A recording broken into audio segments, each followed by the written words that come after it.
A Brush With is sponsored by Bloomberg Connects, the arts and culture app. Created by Bloomberg Philanthropies, Bloomberg Connects lets you access museums, galleries and cultural spaces around the world on demand. Download the app to access digital guides and explore a variety of content.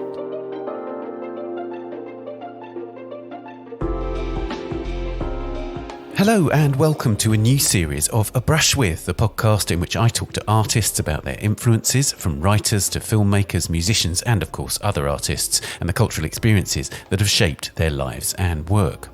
And in this episode, it's a brush with Larry Achiampong, who explores his communal and personal heritage through media including film, sculpture, installation, sound and performance. Larry uses diverse visual languages drawn from popular culture like gaming, comics and Hollywood movies, as well as video art and conceptualism, to explore the legacies of colonisation and entrenched inequalities in contemporary society relating to class, gender and race. Always he brings the personal and the political into productive tension. At the heart of his work is collaboration with actors, writers or other artists, including most prolifically with David Blandy, with whom he's created an extraordinary body of mixed media films that are the subject of a show at the Wellcome Collection in London in 2023. Larry was born in London in 1984 to parents from Ghana, and both his Ashanti heritage and his East End upbringing have been hugely important in his practice from the start. Among his early films is Sunday's Best, which explores through narration and song the impact of Christian imperialism on Ashanti people and culture. It's informed by Larry's contrasting experiences of Ghanaian community worship and the hallowed interiors of the Roman Catholic Church. Another film informed by Larry's personal experience as a child is The Expulsion from 2019, which focuses on a cleaner in a faceless office environment, one of an army of the people of the twilight, as Larry's narrator describes them, who work shifts at unsociable hours and are mostly unseen by those who occupy these environments during the day. The film is an atmospheric critique of societal inequities. But while documentary and personal testimony are crucial to Larry's methods, he also frequently enters speculative realms to address present and historic issues. He began the ongoing Relic Traveller project in 2016 to address the rise of nationalism and the closing of borders in the global north, and the African Union's passport programme, which aimed for the exact opposite, open borders across a unified African continent. In the Relic Traveller series, Larry imagines a future in which the West has reached terminal decline and astronaut figures equipped by the African Union, the travellers of the title, visit the desolate world left behind. There they retrieve audio archives left by people who have been systematically oppressed through colonisation and capitalism, so that these testimonies would be used by the African Union to govern more responsibly and equitably. The Relic Traveller project has produced numerous works. There are several films, each of which differs in its emphasis and form, from original footage to animation. Larry's designed a series of flags called Pan-African Flags for the Relic Travellers Alliance, all involving the colours green, black, red and yellow, and standing respectively for the land, its people, their struggle and a new world of prosperity. The flags have had the widest exposure of all Larry's works, appearing outside galleries and museums, on tube stations in London for instance, and across the city of Liverpool for its 2021 biennial. The Relic Traveller project relates to a key concept in Larry's work, Sanko time. The term is based on the Shwi word Sankofa, which means to go back and retrieve. The idea underpins everything Larry does in, as he puts it, using the past to prepare for the future. And this is perhaps most powerfully explored in Larry's most ambitious film to date, Wayfinder, completed in 2022. Set during a pandemic and an unnamed moment in the future, the film follows a character called the Wanderer, played by Perseid Rodriguez, as she journeys across England from Northumberland in the north to Kent in the south. The 6 chapters of the film travel through time as well as place and reflect on social and cultural histories involving medieval law and romantic landscapes alongside contemporary documentary testimony. Still, the themes of the movement of people, belonging and exclusion, race and class are at the core of the film, bolstered by a soundtrack including a beautiful and austere score, lyrical balladry and a powerfully delivered voiceover. Indeed, while Larry's work takes many forms across multiple media, a consistent element is a sense of the narrative voice, whether it's his own or those of friends and collaborators. And when we met in his studio in East London, it's with this that I began our conversation. Why is narration so important to him?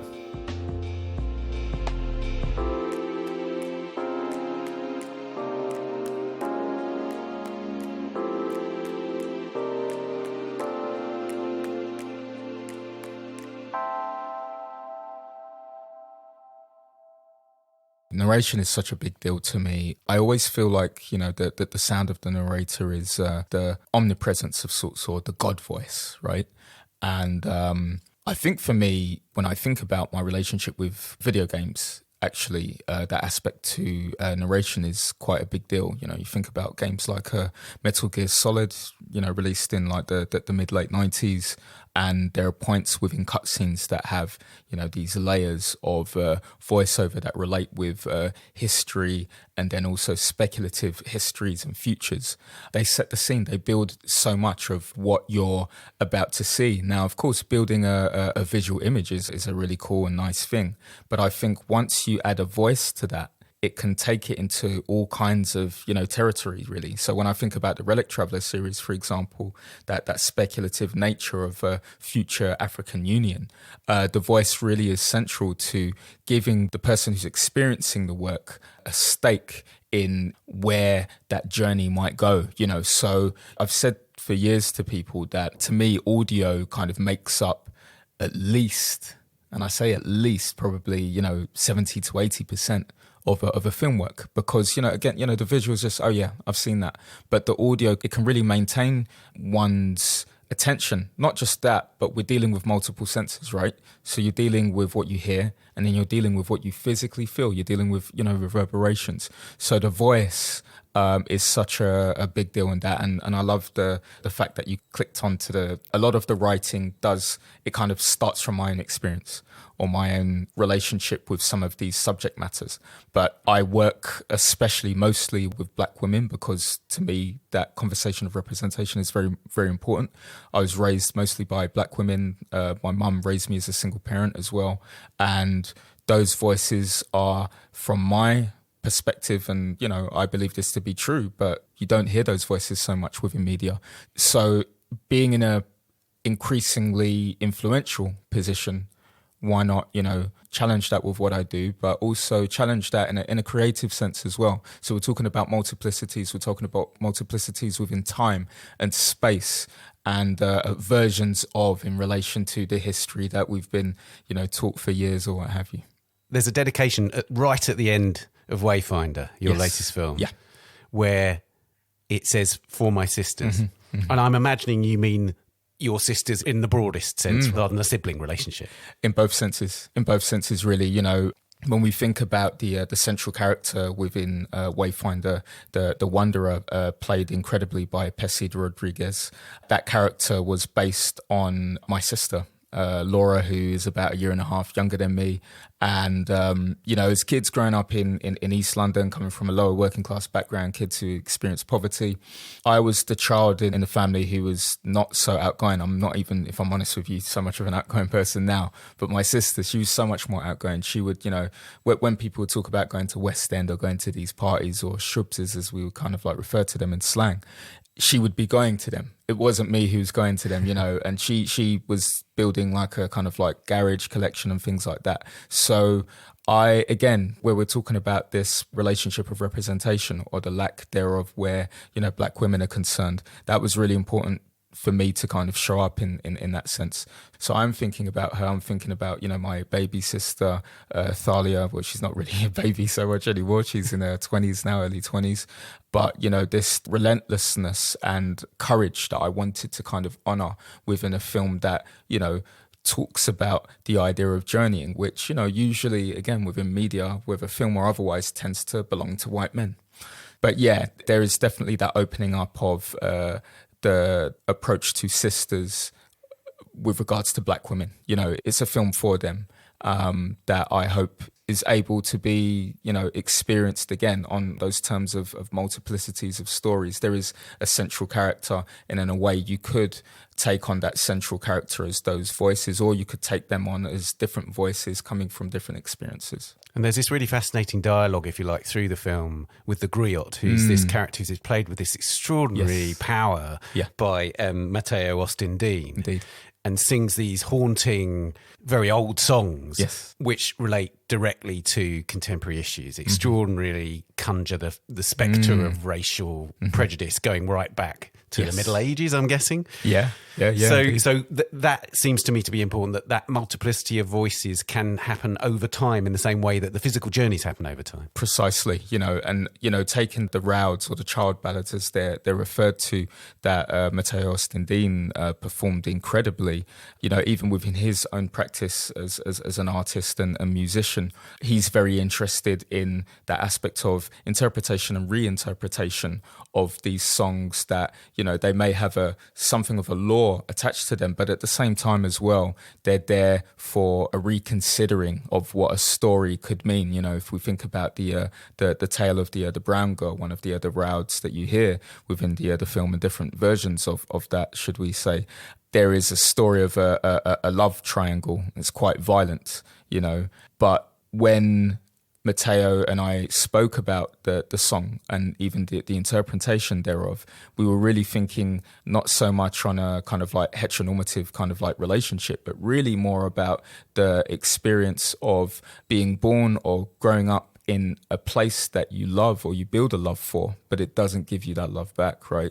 So we really were trying to think very much about that aspect of folk traditions, marrying that, as you say, with the character of the griot, which, has a very strong African and West African, origin, but then also mixing that with that history of the UK.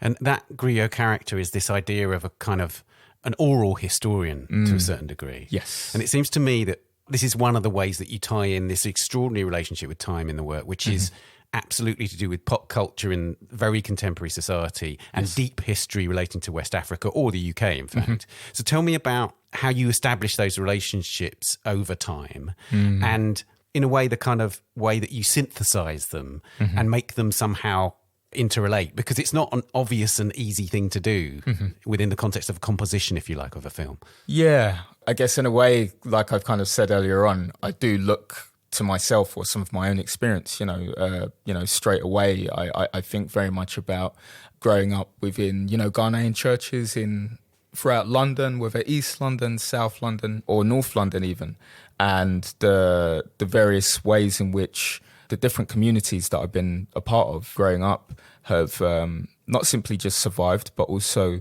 thrived through the various practices that they've brought over from the African continent, for example. There's also, I guess, that aspect of research which then, takes place. So, one of the things within Wayfinder that in very, really early stages, I was thinking about in terms of the Roman presence within Northumbria going across Hadrian's Wall and what have you, is of course the relationship with African heritage of the Roman conquest and presence and what have you, which again, this kind of thing, it doesn't really tend to be spoken about. But then of course there is that space additionally in a broader sense for the work of kind of adding an element of fiction to that relationship as well, that allows the viewers to kind of be swept away, but to be brought into, again, that idea of, wow, I could imagine kind of being in this kind of space, so, I'm not relying massively on green screens or things like that, for example. The UK is an actual physical space, right, that is quite incredible if you travel along, whether you're driving or, you fly from one place to an island or what have you. It's thinking about what actually is there. It's thinking about my connected and familial kind of heritage and relationship with that. There's connecting and relating with people who I know. So that may be family members, not necessarily blood related, but people who I know who also have, different connected histories with this land. Tell me about how you might have shifted in terms of your voice across the work, because I'm wondering if there was always a deep political critique, if you like, within the work, but it seems to me it's become somewhat more activist. Would that be fair? Oh, wow. I mean, I appreciate, those words, but I mean, I don't know. I don't personally really, think of myself as an activist, if I'm honest with you, or even when I'm writing. I have to mention, big shout out to Ada Mocho, a writer who collaborated with me on writing the film, but has also worked on a couple of other films, writing wise as well. Like me, born in the UK, has Ghanaian heritage, first generation. And it was important to invite her to bring in that set of nuance. So I didn't want it to kind of sit within simply just, my experiences. And, although, being a black man coming from the background that I do and having experienced poverty and such, there's still a certain kind of like limit to some of the things that I've, experienced in comparison to, black women. So when I approached Ada, I actually had a version of the script already written. And then her first response was, well, you've already written the script. What do you need me for? And I was like, look, no, I want you to pseudo-chop whatever the hell you want. Take it wherever you kind of need to. Write what you think could or might take place. And then let's have a conversation about that. By that point in time, we'd worked on, a couple of pieces. So Beyond the Substrata. And then before that, Relic 2. Part of the Relic Traveller series. So, for me, there was already a strong kind of trust with her. And, I'd say we're similar kind of like socially and politically. So there was a strong kind of like engagement of sorts. But the thing that I really love about her, which it reminds me about other people that I know and sometimes even myself, is that there's always the little kind of like ping of like nuance in there, So the approach of talking about the quality of paint, the nuance of paint in chapter 3, when we talk about you're in the National Gallery, right? Exactly. There's that physicality of that. And sorry, Ada, if I get it wrong, but I don't believe she paints in her spare time.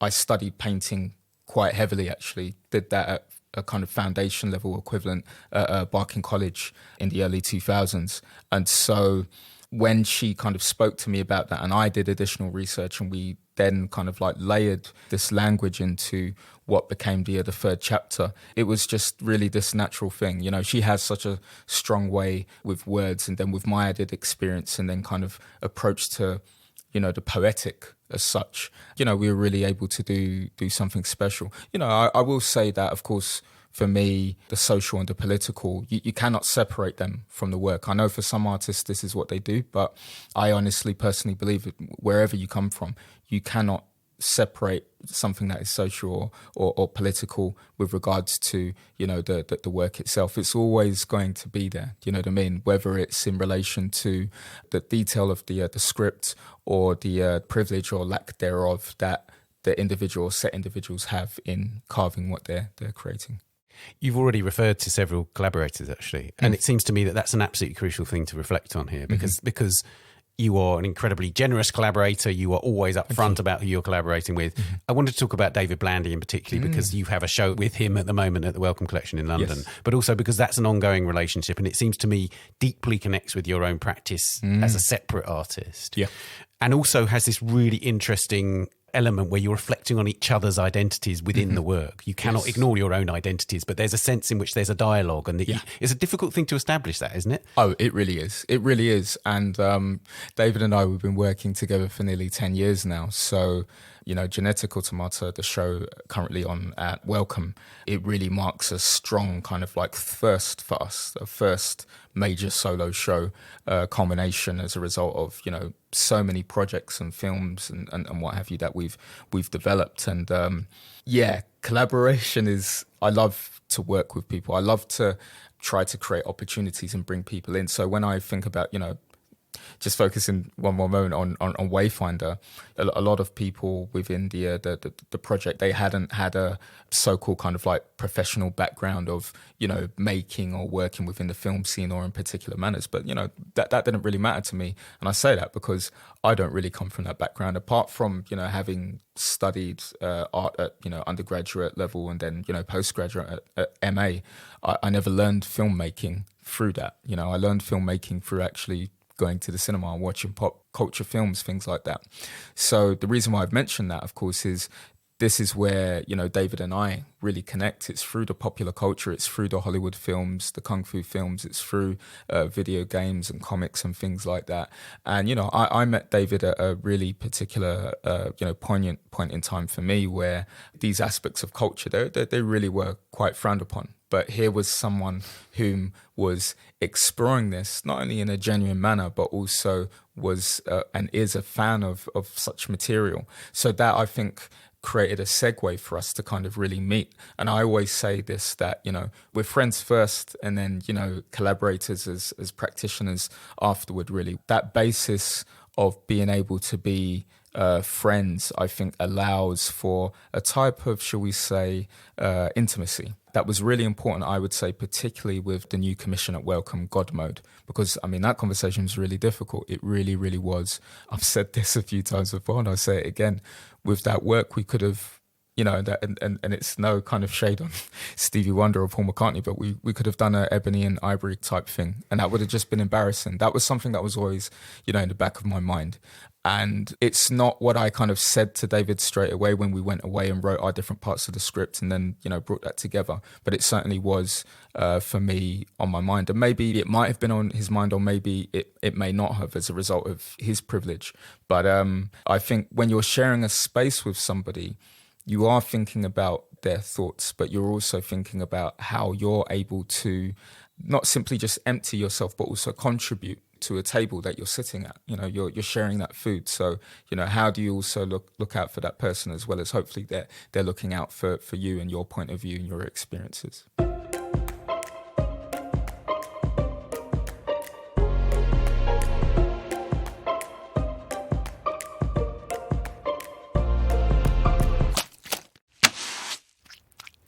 Let's move on to the questions that we ask all our guests.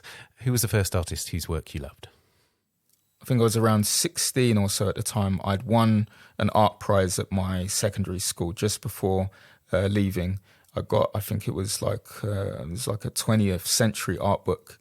And the piece is called Self-Portrait Exaggerating My Negroid Features by Adrian Piper, first generation American conceptual artist.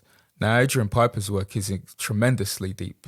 I mean, the way that she deals with the idea of the conceptual, before then even breaking down or opening different topical, you know, issues in itself.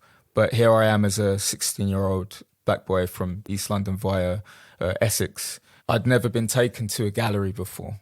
I didn't grow up going to museums. The V&A Museum of Childhood happened to be, you know, on my doorstep. But, you know, me and the other kids, we never necessarily always felt welcome there. Whenever we went in there, we felt like we had eyes on us. So looking at these art books and seeing things that I thought I'd never ever get to see IRL, you know, was its own thing. But seeing that image and really, really honestly being able to understand what Adrian Piper was able to communicate without reading any kind of like blurb about her work and what have you. It spoke a type of truth to me that really brought to light my experiences of things like being stopped in search, or later from that point in time being falsely arrested because of, you know, my race. And again, when I just think about that work, I feel that's what I hope to be able to do as a practitioner, really create something that allows a viewer to just really be stopped in their tracks for a moment. You know, ego's an easy thing and you just let that stuff fly and you do this and you do that. But like really kind of like honing a message or a set of messages and being able to make those kinds of, you know, right decisions to really channel that message, channel that energy, I felt is what she was able to do with that work. One of the really striking things is that it's about what opens a door for you into a world where it becomes a possibility to be an artist. It seems to me that what you're describing is that ability. We're not, as you say, it stopped you in our tracks, but it also opened a door, right? Yeah. So it's Oh yeah, no, it did. It you know, it let me know that as a black kid from lower working class area, maybe I could do this. Like maybe these drawings that I'm doing at that point in time, maybe I could actually, you know, go somewhere. Maybe this could be possible. And this person is also at the same time communicating to me what it feels like to be othered, you know. Which historical artist do you turn to the most? Well, they're still alive, so again, I hope I'm not throwing any shade. But Spike Lee, you know, again, when talking about that relationship with film, cinema, being a moviegoer, I experienced Spike Lee's work both through watching television and then later on going to the cinema, for example. There's probably too many films to mention, but, you know, films from the likes of, you know, Crooklyn through to Do the Right Thing. Some of the questions you asked earlier on, Ben, about the narrative, the build-up of the narrative, There's something quite special in the way that Spike Lee is able to kind of, carve that and create these moments within various scenes of his films. He does that with some of the ones I've mentioned. He does that with the likes of Jungle Fever. Sometimes it's more successful than in other cases, but it's unashamedly its own kind of energy or aura. And the time that you kind of give to it is the promise that it will give you back. So, probably two of my favourite films of his, Crooklyn and then Bamboozled. Bamboozled, I think, is a film that was way ahead of its time. I feel in a way it's only in recent years had something of a resurgence. But because of its ability to talk about something so painful in terms of that history of, American minstrel culture, but its relationship with the contemporary was just, it was so far out for what it was doing. But again, for me, at the point in time that I witnessed that film, and I remember even it's the earlier days of the internet and seeing reviews that were just lambasting it and so on. I'm just like, how the hell can you not understand what's going on here with this work, To me, is just a beautiful thing. And also the relationship with things like, the soundtracks, you have full on kind of orchestral works that are created for some of the films that also then meld in with that, aspects of black music and popular culture as well. So, just the way that he's a true artist to his craft. But, for me, since I was really, really young, even up to now, I've been such a fan of what he does. And yeah, I mean, I hope in time he is now, but I hope he continues to be, considered as one of, the great artists and filmmakers that lived. Which contemporary artist do you most admire? Yeah, it's going to be a list. Sonia Boyce, Eddie Chambers, Rashida Reen, Shatapa Biswas, Theaster Gates. These artists, many more, the likes of Yinka Shonibara, Faisal Abdullah, Lubaina Hamid, they've put themselves on the line in ways that I think a lot of artists don't have to as a result of the privileges that they have. And I'm really appreciative, actually, of having been around when the work of some of these people was not as popular as it is now. To witness as far as I'm concerned, it's a long time coming. It should have happened, ages ago. It's beautiful to see that now. It's not just the work. The work goes beyond the artwork, if that makes sense. Absolutely. And it's the dedication to those conversations as to why, they're really such important, artists to me. But then, of course, I've mentioned the likes of Theaster Gates, who, is a Black American artist. I had the opportunity of meeting Theaster in 2016. I was invited to work on essentially my first solo show at a place called Logan Center Exhibitions in Chicago. Yesomi Omalo, who's currently at the Serpentine, invited me.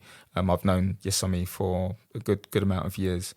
It was great to spend time across the various projects and initiatives that Theaster has worked on, has had a hand in, and continues to, the Rebuild Foundation, Stony Arts Bank, the many different, archives, including that of Frankie Knuckles' vinyl collection, real tangible physical things, whilst also, creating opportunities for local black folk who've been disenfranchised and continue to be, right? And they're felt by the local authorities. To see an artist being able to do that, again, it's going beyond the artwork, right? And to me, when an artist can do that, I mean, what more can you ask of them? Do you know what I mean? It's one thing for a work to perhaps kind of, exist within a space of popular culture. But when you're able to actually take what you do even further into the community, not just talking about it, it's not an essay, it's not a little kind of soapbox kind of moment. I mean, again, what more can you ask for, really? You talked about Rashid Oren there, and he's a perfect example of what you mean about going beyond the work. He's a really great artist, but also organised this extraordinary show called The Other Story. The Other Story, Hayward Gallery. Which is, scholarship is only now caught up with that show, if you know what I mean. And I think it's, that's telling that these people are often organisers and had to be, frankly, organisers as well as artists. They're organisers, upsetters, points in time they're being told to shut their mouth and they won't shut their mouth. So, fortunately we have that archival data and things of letters that he wrote to, various, whether it's arts councils or the Hayward themselves. He didn't have to do that. He didn't have to do that. And artists a lot of the time they don't bother doing that, you know, and he put himself on the line. And that, again, you can only commend that, really, because if he hadn't put himself on the line, then I'm not sure how far I end up going as a practitioner. I read and looked at journals like, Third Text, which of course he had a hand in building, Art Monthly, even reading about his Black Phoenix journal, which only existed 2 issues. I read that material almost in the same way that I read like X-Men comics. These people are heroes to me, you know, and you're seeing people like him and Eddie Chambers like knock it back and forth about what black art is and what it means, the political black, and, you know, all of this kind of thing. To me, that was just literally lighting my mind up. I'm sitting here within the archives in Inniver when it's based at, you know, Rivington Place, and just thinking, wow, like these people, they exist and they're doing this crazy stuff. And like, I hope I get to, you know, even meet them, let alone even, you know, shake their hand one day. You know? Is there a reference? I know that you talk about Sanko time. It's a kind of crucial element of your practice. And of course, there was a Sanko for Film Collective who was part of that Black Arts movement in the 1980s and so on. Is there a bit of a reference to them there too? I mean, it's obviously a word which relates to a particular tradition, but still. Yeah. If I'm honest with you, not kind of like immediately. You know, not immediately. Of course, for me, there has to be a reverence and respect to, you know, what they did before me and other practitioners. But really, you know, that comes from my mum, if I'm honest with you. You know, she's the one who, you know, made sure it was an imperative that we understood Tree, a language that is part of our heritage, you know, so that one day in her mind, if we went to Ghana or, you know, we were with other relatives, then we'd be able to talk with that tongue, not just English. My mum, again, you know, she has such a incredible energy about her. She's someone who's very communal. She's very much about community, looking after people, but she's also about people having their independence. And the way to have independence, I believe, you know, I hope I'm paraphrasing well for you, Mum, is that you know where you're coming from. And if you know where you're coming from, you know your language, or, you know, that link to your heritage, you're able to stand upon that. So that's where really, you know, I began to take apart and reapply Sankofa or Sanko time as, you know, a practice to my work. Because I'd say this, especially with the Relic Traveller project of works, which was established around 2017, not too long after the first 2 films, Relic 0 and Relic 1, you know, people would talk about the work being Afrofuturism. And, you know, for me, I wasn't able to personally subscribe to that. It's, you know, that's a term that is created within a white gaze by a white American man, Mark Derry.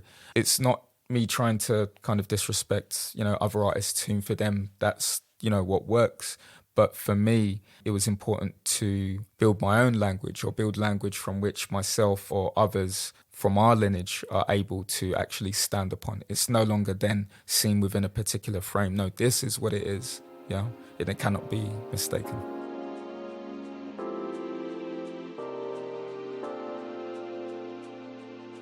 A Brush With is sponsored by Bloomberg Connects, the arts and culture app. The free app offers access to more than 200 cultural organisations through a single download, with new guides being added regularly. Among the most recent additions to the app are ICA Miami and English Heritage's Kenwood House in London.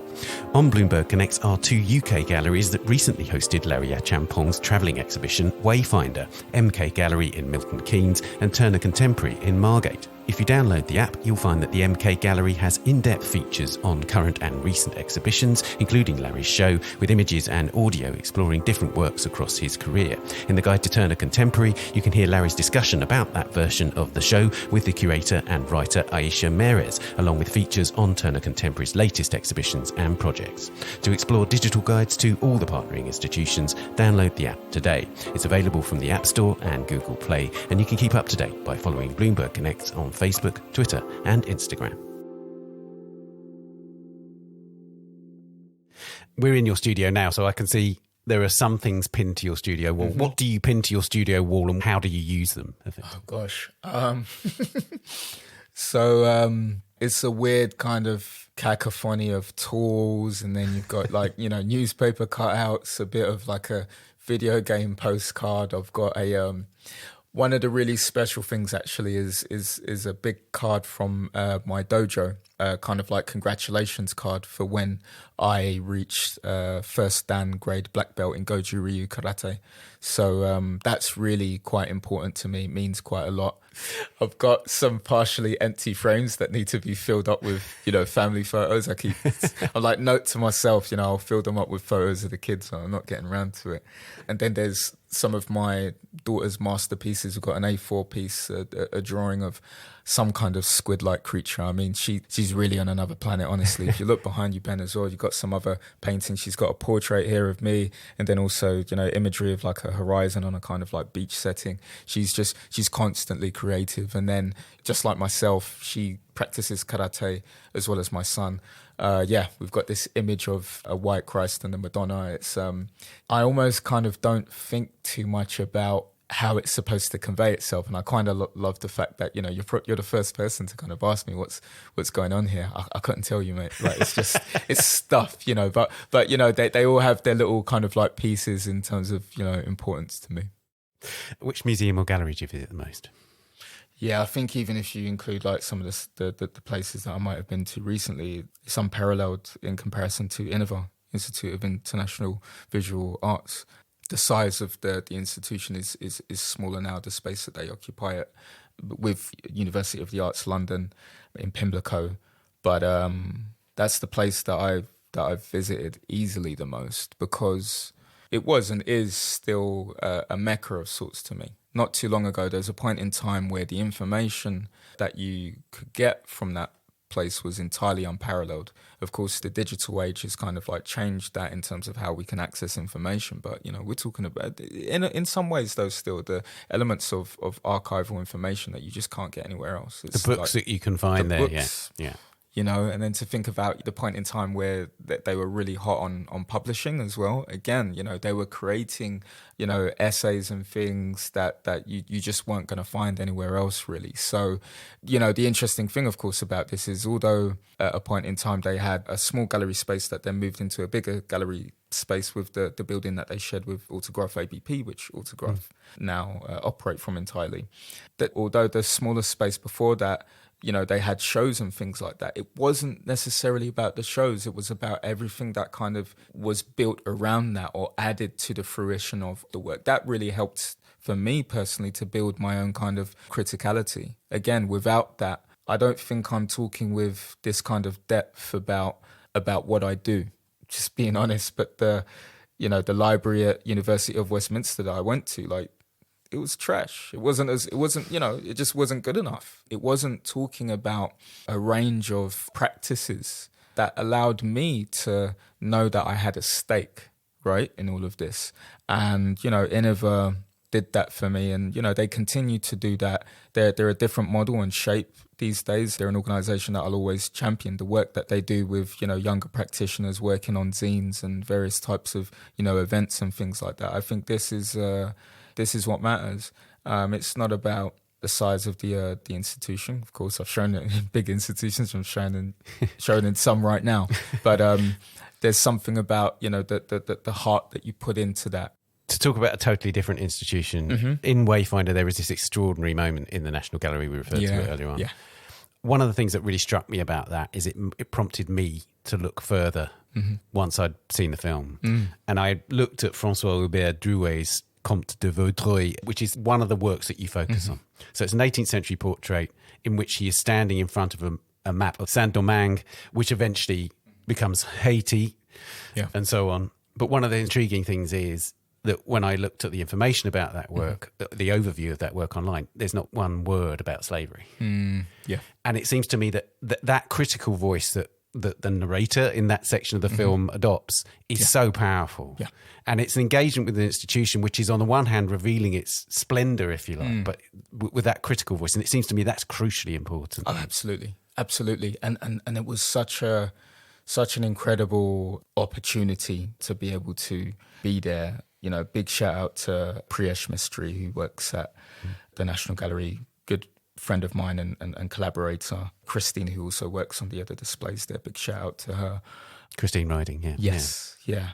So hopefully I can kind of break this down without taking too much time, but a point in time that I was taken to spaces like, the National Gallery or Tate, for me, there was this almost kind of cathedral like reverence to me. Like I go in and I'm just like this small person. I'm like, whoa, like it's got a gargantuan kind of like nature about it, right? That just, it swallows you up. And the National Gallery is incredible in the way that, when you think about the lighting in relation to artworks, that's really one of my favorite things, actually. You just really subdue deep tones and things like that, whereas in contemporary spaces, the light it's just, everything's bleached, and I actually hate that. I really enjoy the subdue colors, but this opportunity, and that's what it was, an opportunity to. It wasn't simply just about filming and allowing that space for Percy to play the character, but it was also that opportunity of being able to occupy that space. Mind you, we're talking about a point in time in the lockdowns. Actually, the film was made during the lockdowns, right?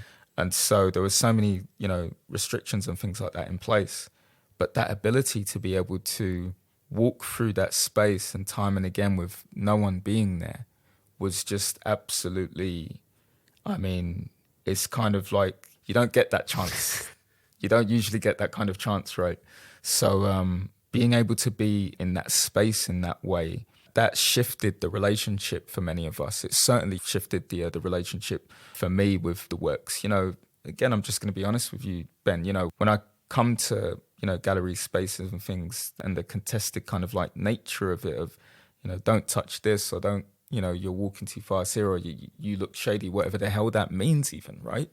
To then having none of that, but simply just being able to respond with not simply just a criticality, but just a brash kind of honesty to the work. It was special. And so when I went over the script and the kind of pacing of the scene with Perseid, I said to her, look, like, this is your space. This is your gallery.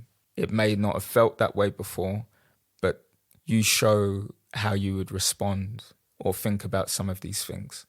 Sure, there's a few notes and things that I gave her here and there, but like, is really kind of giving her that opportunity to just look up and down at something, look with her nose up and down on some of these histories, which, as you point out, a focus just on a particular experience and not the rest of that story, right? I'd say that there's a weight with that as well. At the same time, you're dealing with something that, there are a lot of folk who, hold a certain reverence with a certain version of a story toward that. But I felt that as long as I was able to, in the writing space, and again, thanking, Ada Mocho, if we were able to connect on a personal level, and then as a result of that, open up on a critical level, you can't knock that back. You can have an opinion, that's fine. But like, how are you going to knock that lived experience? You can't. Which cultural experience changed the way you see the world? We'll probably talk a little bit more about this, I'm sure, but video games.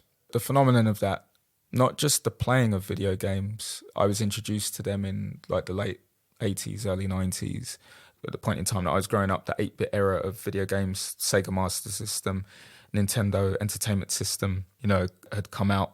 The reason why it's a cultural experience that really has shaped the way that I think is because of the way that the culture has also emerged and grown over the years. So when I was younger, there weren't video games concerts, but I remember listening to the tunes of certain tracks on Shinobi or Streets of Rage and just being like, whoa, this is a vibe. Like, and, sometimes, I wouldn't even fight. I would just put the character in a place where they can't be hurt, destroy a few villains and just leave it there and just keep on listening to the beats. Do you know what I mean? You've done mixtapes, haven't you? I've done mixtapes, and it's an ongoing thing, the video game mixtape, and I wish I had even more time for it. I've only crafted 10 of them to date, but this is part of the reason why, the music that so many creators have made over the years have such incredible, beauty and also chaos and feeling to give. That feeling of whether you're, racing at breakneck speeds and may get thrown off into oblivion, or you're in a final battle as Link facing off against the great evil that is Ganondorf from The Legend of Zelda. These incredible notes that build up to such crescendos contribute to your surrounding. Again, it's coming back to that point that I made about sound, But again, to come back to that point about, the culture of gaming, and especially to ride for a moment with the fact that, when I was a kid, the kinds of conversations around video games were, this phenomena looks like it's going to take over our kids, turn them into killers. We have games like Mortal Kombat where people's heads are getting chopped off. Yeah, all right, granted, there are fatalities in the game, but that's literally not even a speck of so many of the games that exist out there that all work in such incredibly kind of like creative ways. That's then before we even think about cosplay, the way that people take on some of their favorite characters and dress up as them and go to events such as Comic-Con and what have you, which, is a bit more corporatized now. But again, that's besides the point of the fact of what it does for like really little kids with their, mums and dads or relatives and things like that they're able to share a space where they communicate with the lore of the culture of a game that they then take into their own kind of territory. I've even seen games like, like Splatoon, for example, and the way that with each of the sequels, the developers have really responded to the way that fans of the game, and I'm not just talking about hardcore players, but people who have kind of evolved their own kind of versions of approach to language through that. So, video gaming, is something I can obviously go on and on about for, but that as a modern kind of space for communication really showed me the possibilities of how I could, as a creator, make and do the things that I do that you have maybe experienced today. And the interesting thing to me about the effect on your work is that it's obviously there in Phoenix Rising, which is a very early film of yours, which actually has direct quotes from video games and so on. But you've also talked about the way that it's also influential over the sublime landscapes that feature in Wayfinder. Exactly. So even though those are filmed landscapes, video games inform those, right? So there's it's almost like a 360 like influence, if you like. Honestly, I'm quite busy and prolific, so I'm glad you picked that out, because even for me it's easy to forget. But that points directly to the show of JMW Turner's works that I curated alongside the presentation of the Wayfinder show. So with that conversation, beyond kind of thinking about Turner's work within the third chapter of the film, was really an opportunity for me to think about that sublime that Turner was so easily able to kind of like depict in his paintings and his sketches, and put that alongside The Legend of Zelda: Ocarina of Time. Why not? Why has nobody done this yet? To me, it's like, this is a no-brainer. Why, we're just having the same usual old kind of conversations time and time again. But, for me, when I had that opportunity through the team at Turner, big shout out to them. To me, it was a chance to kind of, work within this sandbox of stuff that was part of the bread and butter of my studies when I, lived with my dad in Dagenham, in Essex. We would do nothing but portraits and landscapes. That's all we did. And using the mud and the dirt and silt or sand or what have you in the various landscapes that we went to incorporate into these paintings. And then when I wasn't there, I was playing the Legend of Zelda: Ocarina of Time. You're running across these, three-dimensional fields. The game was kind of, a revolution in the exploration of the third dimension. You hadn't seen something so sublime in this way. Even the introduction of the game, the way that it opens up across a vista, you could totally place that alongside a range of different vistas that, Turner kind of put forward. So to be able to communicate that, and hopefully for, kids who are really into games, they're able to then school their parents or elders. This was that moment, again, to kind of go in there to upset things. But, again, to restructure how we think about and experience art.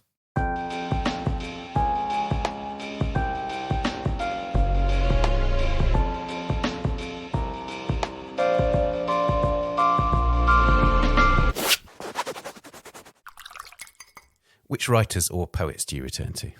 Claudia Rankine. I don't have all of her books, but the way that she's able to talk about a moment of experience, like just draw the scene, but with so few words. When a practitioner can do that, that's the most amazing thing.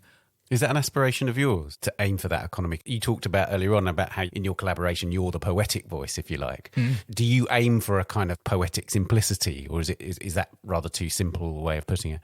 No, I think you're onto something there. Again, as a kid who read, and as an older kid reads comic books, it is able to also just paint a picture and just say that the way it is. In that aspect of simplicity, there is such a tremendous intelligence with what she does. It's not, I say this as a writer, it's not easy to write something in few words for you to get it, but then also to be sat either directly in the point of view of the experience of the person or on the side of the street or what have you. And she just manages to do that, I was really struck by the fact that you name-checked Ta-Nehisi Coates, and particularly the book Between the World and Me, as part of your extraordinary film Reliquary 2. Tell us about that influence and what you did with that film. Yeah. Ta-Nehisi Coates' writing, again, such a powerful ferocity in the delivery of how he goes about what he does. With the book Between the World and Me, Ta-Nehisi is writing to his son about the generations of experience, somewhat a little bit before him, and then his point of growing up in, like the 70s, 80s, 90s and things like that. And in such a incredible approach is able to layer his hopes, his dreams, his fears around an America that is changing, but in other senses is also not changing. And he's asking the question of, if, his son will experience the traumas that he has and that he's inherited. And yeah, of course, there's a total kind of like direct inspiration for my film Reliquary 2, which is the latest film within the Relic Traveller series. It's the fifth film. It was made in 2020. It was shot during the lockdown. Well, not shot during the lockdown. It was made during the lockdown. The imagery was actually shot a few years before that at the burnt out West Pier in Brighton. So initially, I'd shot some test imagery with my drone. I'd flown it across the water, so there was the danger that it could just drop and that was it. But I'd shot enough with it where in my mind, I'd got my kind of return on it. I think very much like that, almost like a media production kind of center. We can take the risk with this, and if we get some good stuff, we can work with it. There was such beautiful, lush, lilac, kind of, orangey views of a kind of sunset during the winter period. I'd gone right at the best time for it. But then I had these rushes and I didn't have anything for them. I didn't know what to do with them. And, it's the same with a lot of material that I shoot. I don't try to cram everything in. If it doesn't work, that's fine. We place it in a hard drive. Maybe I'll come back to it in years to come.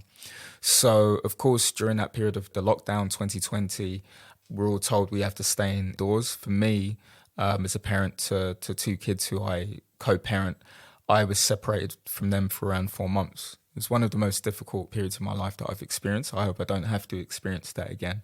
As somebody who is very active as a parent with engaging with my kids, day to day, whether that's school activities outside of the school, to have that cut off, to not be able to physically be around them in the day-to-day like that, it was really honestly devastating for me. On top of that, I believe I caught COVID. I just wasn't able to test for that because test kits didn't exist at the time. So, it's not far off from the time that I'd moved out to Purfleet in Essex, so returning to Essex, and I'm out there on my own. And being honest, Ben, I wasn't sure if I'd make it. Who was the fear was sent through us. And then you also have a government that's just working stupidly slow on things. One of the last nation's governments to really respond with an actual plan to COVID. And here I was thinking actually about this writing that I wanted to write a letter for the kids. And it was because of Ta-Nehisi Coates' writing. I wanted to write something for them. So it wasn't even supposed to be an artwork, a film, a video. It was just going to be writing that I kind of gave to them. They can, read this or reread this later on. There was a solo show that I not too long ago from the point of lockdown that I'd opened a John Hanser gallery. I call it the 1 or 2 week show because that's what it lasted for. Yeah, like so many shows at that loads time. of shows. Horrible, so much hard work. The team behind the scenes worked really hard on that, and it didn't get to live. It just kind of exists as an archival kind of thing through imagery, right? To kind of try to, not necessarily to entirely soften the blow. The blow was what it was, but the organisation, the team gave me the opportunity to create a work through additional, commissioning fee. But of course, the caveat is that you can't go outside and film. So I started thinking about the rushes that I had and the fact that I need to write this piece of writing because I don't know how long what's going to happen. Like I don't know. All these kinds of thoughts are going through my existential mind. thoughts, effectively. Yeah. I can write this piece of writing now with the fear of, like God in me, really. I need to get this thing done. I haven't got any other time to do anything but that. And because I just got my driving license, I was able to also, do the grocery runs and stuff. I deliver at the doorstep of, whether it's the kids and their mum, Haley Joy Rose, or my mum. And I was just working in the background. And from time to time, I'd talk to Haley about, what I was doing. And there's a point in time where she sent a voice note where she was kind of singing like a call and response, a song. I don't remember the name of it, but she was singing it with our daughter Zale whilst she was bathing her. And it was just so beautiful. It's so beautiful. It put me at peace, and I kept playing it again and again and again and again. But here's this raw piece of audio. Just there's no complexity around the audio file or whatnot, but you can hear the beautiful nuance in it. And I said, okay, this has to go in there. It has to go in there. And then there's all these other weird things. Again, I'm just being honest here, Ben, but I'm thinking in a way that I may not be around after this. So this work is called Reliquary 2. Many people don't know. The reason why this work is called Reliquary 2 is because Reliquary 1 is supposed to be written by Haley. So that belongs to her. So I come in afterwards. I come in second. It's a usual thing we kind of talk back and forth on, but it's a work that even thinking back to it now, it's really weird to think that it was made, over 3 years ago, and at such a point in time that, again, I hope many people, no one gets to experience again, because what it did to us, we're still dealing with the repercussions now. Now, don't get me wrong. I think there are important things that happened on a kind of like social and political level with regards to, Black Lives Matter and whatnot, Blackout Tuesday. But then at the same time, I feel like we are, and I'll be honest, even myself, I'm still dealing with those repercussions and aspects of healing in relation to that. But it was such an urgent work that needed to be made. It's good that you mentioned music, because the next question is about music. And so what music or other audio do you listen to while you're working? Oh, well, it depends on the day of the week or the minute, or it can be all kinds of stuff, or the nature of the work that you're doing. Yeah, I mean, video game soundtracks, of course, naturally. That's what I'll be listening to. It will then jump down to, I don't know, I might even listen to some Prince or Michael Jackson at another point. I'll be listening to some High Life, Larry Achiampong, African Brothers International Band. And then also, which I do with my family, I take them to orchestral performance kind of shows, but the orchestral performances are renditions of video game scores or music. So we're taking like some of the chip tune of, Super Mario Brothers of the 80s. That's then placed within a full-on orchestra, the likes of the Royal Philharmonic. And they go to work on that. And that's a beautiful thing that we kind of share. I've noticed actually my kids, the way that they pick up with sound, music and rhythms and things like that, the way that they hum and sing things, very similar to the way that I would as a kid, or I still do now. Just it's its own kind of weird ism, So, there's that. There's movie kind of, soundtrack music, or I'm listening to hip hop. More so the old stuff than the new stuff, or, beat makers like Jay Dilla, Madlib, MF Doom, just stuff that keeps me going, that it can be oral and lyrical, and it can be lyrical without necessarily being oral. And of course you make your own music. I do. You're the composer for your own soundtracks. I am. That seems to come from a place of electronica, or would that be fair? I mean, I suppose that's also partly video game soundtracks again, right? It sure is. Again, where we are in my studio in Bow in East London, I grew up down the road in Bethnal Green in E2, where grime built up from, the likes of, if you think about Dizzy Rascal or Wiley and what have you. I was surrounded by people who were making things. They were using PlayStation 1 or PlayStation 2 or crack copies of FL Studio, Fruity Loops, things like that, Cubase, to, you know, go to what they refer to as studio. But studio is really just a cheap kind of like laptop that they'd hooked up a microphone to on the side of a bed. And these things for me are the foundations of how I approach what I do. Again, going back to the point of, you know, growing up in various like Ghanaian community churches, familial members whom brought over from Ghana with them their methods and approaches to, you know, playing the talking drums, the djembe, the bass guitar, rhythm guitar, again, using different kinds of scales that are just, it's not the typical European standard, right? But most importantly, that devotion to performance, to jamming. We're talking about people who, they didn't have time to rehearse. They're doing all kinds of jobs in the week. But they would go in and the licks, they'll hit down, or my mum in the choir, she's, you know, the voice is ready, all of this kind of stuff. So, yeah, you know, my approach, yeah, it emerges from that electronic sound, you know, my brother bringing me into the boom bap era of hip hop, you know, Nas, the Wu-Tang Clan, Mobb Deep, all of these types of sounds and productions. So, you know, to this day, I create my own audios. Is there a particular discipline in your daily working life that you see as an essential ritual? Yep. We spoke a little bit about it earlier, about the practice of karate. So I've been a practitioner of the Goju Ryu style, the hard soft style, with Sewakai Kaizen Ryu, East London, for nearly 6 years now. My son has been practicing for 10 years. My daughter has been practicing for close to 4 years.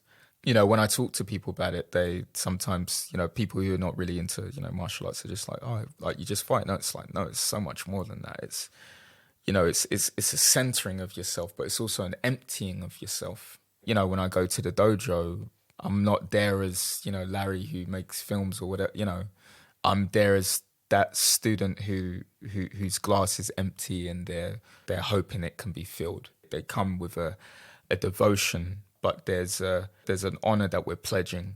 It's not just to building the craft and the style of the approach to fighting. It's looking after the other students who are your, you know, sistren and brethren, you know, that they're your family. And so I apply that within my day to day. It probably sounds funny when I talk about it or even thinking about it. I'll give it a shot, but you know, I'm sure, you know, we're aware of the film Karate Kid, right? With Ralph Macchio, and you know, you have Mr. Miyagi kind of like teaching the wax on and wax off.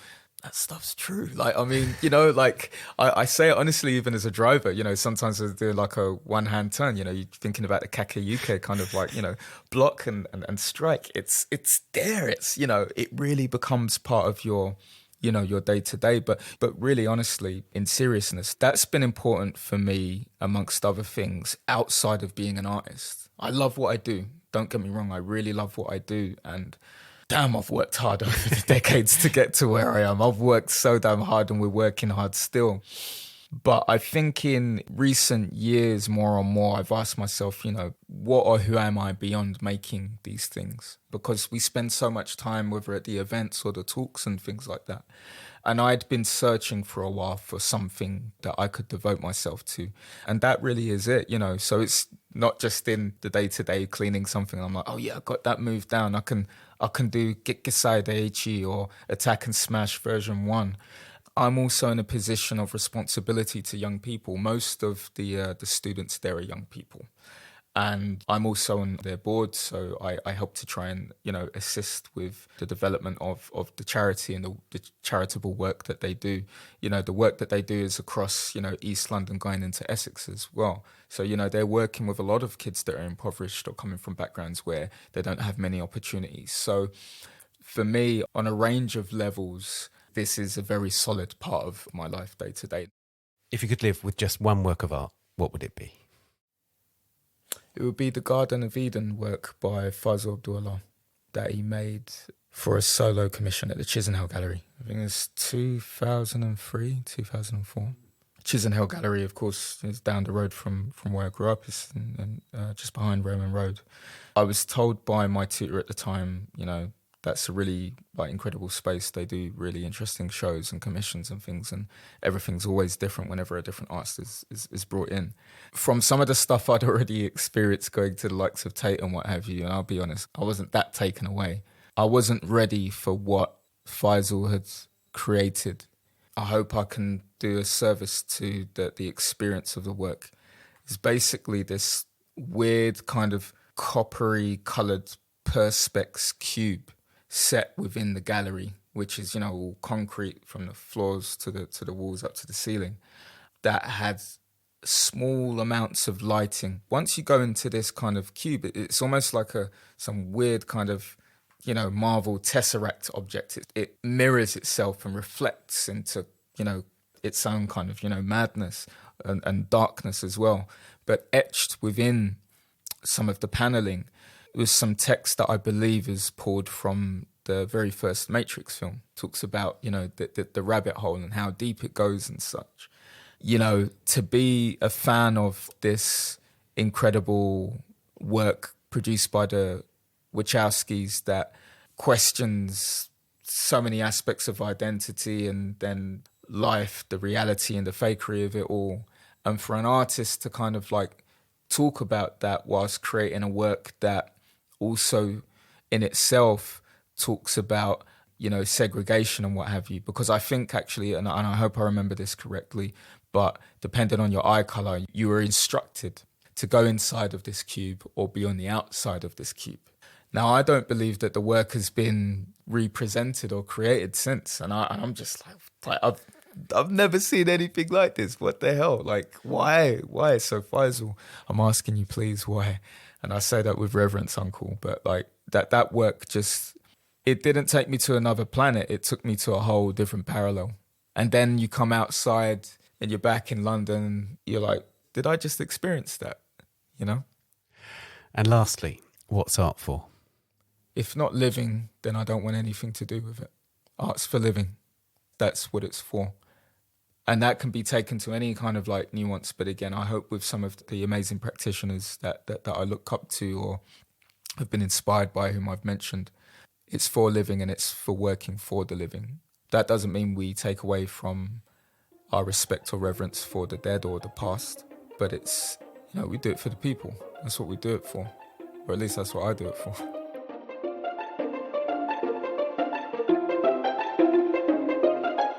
Larry, thank you so much. Thank you, Ben.